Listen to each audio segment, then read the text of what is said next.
Caitlin Clark made a significant impact in 2024, and expectations are high for the basketball prodigy in 2025.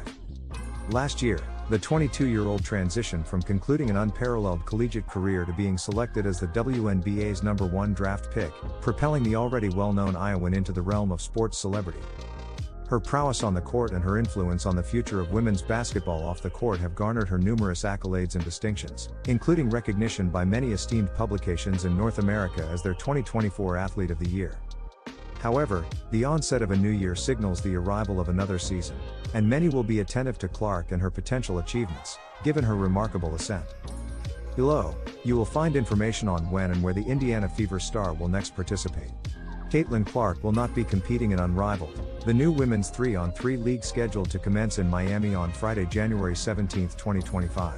After an exhilarating past year that included her transition from college to the WNBA, reports indicate that she has decided to rest and prepare for the new season beginning on Saturday, May 17. Nevertheless, several of Clark's contemporaries will participate in the new basketball initiative co-founded by Olympic champions Breanna Stewart and Nafisa Collier. Among those expected to play are Angel Reese, Kalia Copper, Kelsey Plum, and Jewel Lloyd. While fans may need to wait to see Clark on the basketball court again, the matchups anticipated in the 2025 WNBA regular season will make the wait worthwhile. In a nod to one of the emerging rivalries in the WNBA, Indiana will face the Chicago Sky 5 times this season, promising many intriguing episodes in the historical competition between Clark and LSU's Reese. Clark was almost unanimously named the 2024 WNBA Rookie of the Year, with the sole first-place vote not awarded to her going to Reese. With only 182 miles separating the arenas of the two teams, expect a season filled with excitement. College basketball enthusiasts will also be focused on the Dallas Wings, who are currently projected to select UConn's Paige Bueckers with their first overall pick in the 2025 WNBA draft. Speculation is already arising regarding whether Bueckers may become the next Clark, with the two players slated to compete against each other for the first time on Saturday, June 28, potentially providing an answer. Other significant dates to note include the All-Star Game, which is set to take place on Saturday, July 19, at Clark's home court at Gainbridge Fieldhouse in Indianapolis. Clark was one of the two rookies selected for last year's All-Star team. At this time last year, she was still completing her final season at the University of Iowa. Since then, she has experienced a loss in the NCAA Women's Basketball National Championship game, been drafted first overall into the WNBA, attended multiple shows on Taylor Swift's Eras Tour, and been honored as the Rookie of the Year and a member of the All-WNBA First Team. And as 2025 commenced, Clark reflected on her transformative year, during which she rose to prominence and was honored as Time Magazine's Athlete of the Year, alongside NFL stars, Jason and Travis Kelce. In a discussion on the Kelce Brothers' New Heights podcast, Clark characterized her inaugural season in the WNBA as life-changing when asked to encapsulate it in 2 words. All in a positive way. Circumstances can shift quite rapidly, Clark remarked, and the episode aired on Thursday. That's simply the nature of the world, particularly with social media. People have visibility into much of your life, but that's also what adds to the excitement and is a reason I've encountered numerous remarkable opportunities. Clark had a groundbreaking rookie season with the Indiana Fever, which coincided with an extraordinary surge in media coverage of the league, consistently setting new viewership records. The league's total attendance soared by 48% compared to the previous year, reaching its highest level in over 2 decades. This occurrence has been referred to as the Caitlin Clark effect. Her achievements have also led to an increase in endorsement agreements. Specifically, reports indicate that Clark has secured an 8-year contract with Nike valued at $28 million, which includes a signature shoe. This has elicited some criticism, suggesting that her race may have partly influenced her commercial success, particularly in light of many black athletes not receiving similarly lucrative agreements. As she enters her second season, the 22-year-old expresses enthusiasm about having more time to prepare for her sophomore year in the WNBA, following a hectic 2024. I participated in the national championship game and essentially transitioned directly to the draft, where I was selected, and then you pretty much pack up and relocate, Clark elaborated. You're moving in April, without even completing your senior year in college. The Kelce brothers pointed out that their rookie preseason camp spanned several months to facilitate preparation, whereas Clark's lasted a week and a half. Nonetheless, I believe it was somewhat beneficial as well. There isn't time to overanalyze situations. It's just a rapid sequence of events. You're constantly moving to the next thing. However, I did feel as though I never fully concluded my college chapter. I simply departed abruptly. Clark also emphasized the significance of the mid-season break for the 2024 Paris Summer Olympics, which allowed her to recalibrate, take a moment to adapt to Indianapolis, and cultivate relationships with her Fever teammates.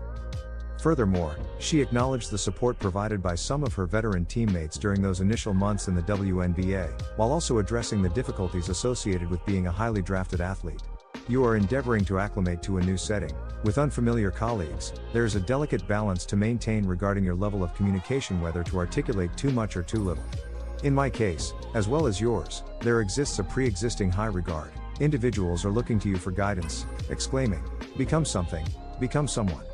Consequently, it poses a challenge, as you aim to establish your footing while simultaneously avoiding overexertion. I believe this was a particular struggle I faced initially. I am uncertain about what to say, uncertain about the manner of delivery, and uncertain about their potential reactions. A notable similarity between Clark and the Kelsey brothers is their Midwestern origins. Clark hails from Iowa, while the Kelsey brothers are from Ohio. Their connection extends beyond a mutual appreciation for the lakes and the region, encompassing their shared enthusiasm for football. An early topic of discussion was Clark's long-standing support for the Kansas City Chiefs, the franchise that Travis Kelce has represented throughout his NFL career.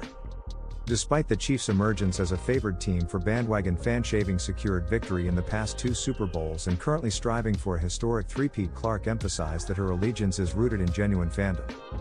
"I had relatives in Kansas City, and I grew up in Des Moines, Iowa, which is merely 3 hours from Kansas City, hence, they are simply the nearest NFL team," Clark recounted while displaying a photograph of herself adorned in a complete Chiefs uniform during her childhood. "My father was a dedicated Chiefs supporter during my upbringing. People assume I am merely a bandwagon fan, but I assert, no, I was a fan before Patrick, Mahomes, and Travis. We have been unwavering supporters."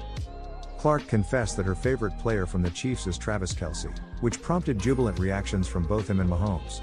Another commonality between Clark and the hosts of the New Heights podcast is her affection for the music of Taylor Swift.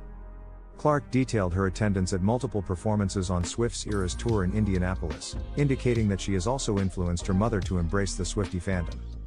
"My mother was quite insistent about attending. She expressed, 'I must go, the buzz is everywhere,'" Clark shared. "I responded, 'All right, all right.' I have successfully turned my mother into a devoted Swiftie. 2 of my cousins also joined us. It was an enjoyable experience." Thus, Caitlin Clark, a standout figure in the WNBA and arguably one of basketball's most prominent ambassadors at present, chose to explore the topic of NBA ratings suck on the Kelsey Brothers' New Heights podcast this week. She is an extraordinarily gifted individual, a proud Italian American, and serves as an exemplary role model for today's youth, something that is exceedingly rare in contemporary society. One of the most commendable attributes of her character is the elegance with which she navigates the substantial jealousy and triviality she faces, solely for being a successful and affable woman. She is a figure whom men have supported and celebrated for aforementioned reasons. Conversely, for these same reasons, she is also a target of intense disdain among some women. This phenomenon is regrettably commonplace, as certain individuals are often inclined to undermine other women. This is a theme I explored in depth last year. Caitlin appeared on The Kelsey Show and boldly criticized the garish neon floors associated with the NBA's in-season tournament. At last, someone influential articulated what many had been contemplating. Those vividly colored courts resemble a scenario where a highlighter was haphazardly spilled on a gym floor, masquerading as art. "I'm experiencing almost a migraine from the neon green floor," Clark stated. "Indeed, well said, Caitlin. Amen, sister." Recently, Fever star Caitlin Clark engaged in a conversation with brothers Jason and Travis Kelce, addressing her athletic journey, the WNBA, the Kansas City Chiefs, and various other subjects. Among the topics discussed was the NCAA transfer portal. Established in 2018, its purpose is to facilitate a streamlined process for student athletes wishing to transfer between institutions, enabling them to identify the most advantageous circumstances to advance their careers. While the initiative is well-meaning, some critics argue that it has been exploited in recent years. Clark resonated with this perspective, deeming it somewhat unfortunate. "You have lost a bit of that amateur spirit of college athletics, yet this is the reality we are facing," the WNBA Rookie of the Year remarked during the New Heights with Jason and Travis Kelce podcast. "Now we have individuals attending their 4th institution in their 7th year. It is becoming excessive." The 22-year-old Clark's remarks were shared by a sports account on Instagram, prompting a response from WNBA legend Lisa Leslie, who expressed her agreement with the Fever star. "I literally stated the same thing today. commented the three-time WNBA MVP. Both Clark and Leslie have the distinction of representing only one school during their collegiate careers, Clark with Iowa and Leslie with the USC Trojans.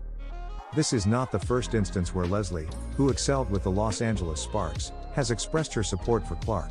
Clark, in agreement with Travis Kelce, proposed that the NCAA should reinstate its former regulation mandating that student athletes who enter the transfer portal must sit out for a year. Nevertheless, she noted that players from teams that experience a coaching change should be granted exemptions. The recent WNBA draft, during which Caitlin Clark was selected first overall, has set a precedent for a landmark 2024 season.